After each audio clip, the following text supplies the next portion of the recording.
ଆଜି ରାସ୍ତାରେ ଗଲାବେଳେ ମୁଁ ଗୋଟେ ବ୍ରିଜ୍ ପାଖରେ ରହିଲି, ଗାଡ଼ି ରଖି ରହିଲି।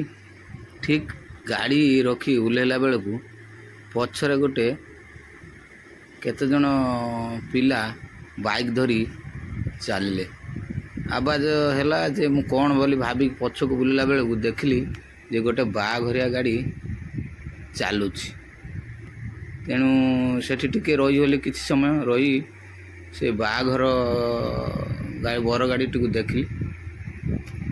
ଦେଖି ସାରିଲା ପରେ ସବୁ ଗାଡ଼ି ପାସ୍ କରିଲା ପରେ ଦେଖିଲି।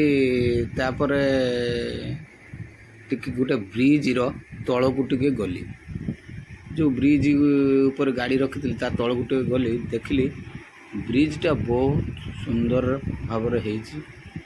ତଳେ ଦେଖନ୍ତୁ ପାଣି ଯିବା ଆସିବା କରେ, ବର୍ତ୍ତମାନ ପାଇଁ ପାଣି ପୁରା ଶୁଖିଯାଇଛି। ଏଇ ଯେଉଁ କେନାଲ ଦେଖୁଛନ୍ତି, ଏଇ କେନାଲରେ ପାଣି ତା ଭିତର ଦେଇକି ଯିବା ଆସିବା କରେ। ପଚାରିଲି, ସେ କହିଲେ। ତାପରେ ଏଇ ଯେଉଁ ପଚାରିଲି, ଏଇ ଯେଉଁ ଜାଲ ଦେଖାଯାଉଛି ସେ କ'ଣ ନା, ସେ କହିଲେ ଯେ ମାଛ ଧରୁଛନ୍ତି, ୟାକୁ ଘେରେଇ ମାଛ ଧରୁଛନ୍ତି।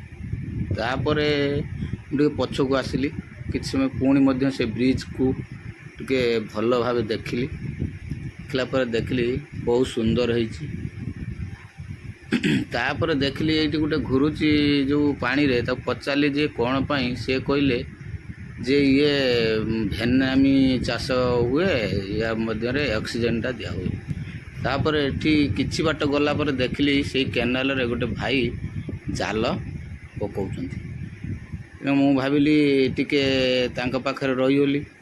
ରହିକି ତାଙ୍କ ସହିତ କଥା ହେଲି ଯେ ଭାଇ ମାଛ ପଡ଼ୁଛନ୍ତି?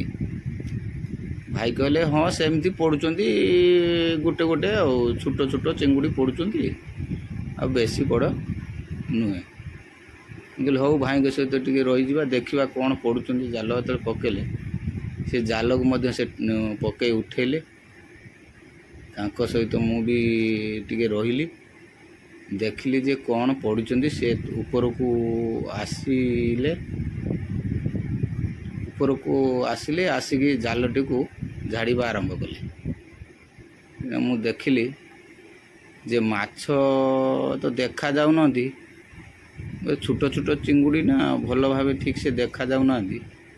ତଥାପି ସେ ଝାଡ଼ୁଛନ୍ତି। ଦେଖନ୍ତୁ, ଏଇ ଛୋଟ ଦୁଇଟା ପଡ଼ିଥିଲେ, ଉଠେଇକି ରଖିଲେ, ପୁଣି ମଧ୍ୟ ତାକୁ ଝାଡ଼ୁଛନ୍ତି ଜାଲ। ତା ମଧ୍ୟରେ ଆଉ ଅଛନ୍ତି କି ନାହିଁ ସେ ଦେଖୁଛନ୍ତି।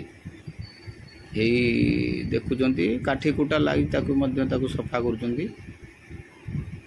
ଦେଖନ୍ତୁ, ଏଇ ଭଲ ଭାବେ ଝାଡ଼ୁଛନ୍ତି ଜାଲଟିକୁ, କାହିଁକିନା ନାଳରେ ତ ବହୁତ କାଠି ପଡ଼ିଛି ନା। ଏଇ ଗୋଟେ ବୋଧେ ଚିଙ୍ଗୁଡ଼ି ଦେଖାଯାଉଛି। ହଁ, ଗୋଟେ ଛୋଟ ଚିଙ୍ଗୁଡ଼ିଟି ଦେଖାଯାଉଛି, ଦେଖନ୍ତୁ।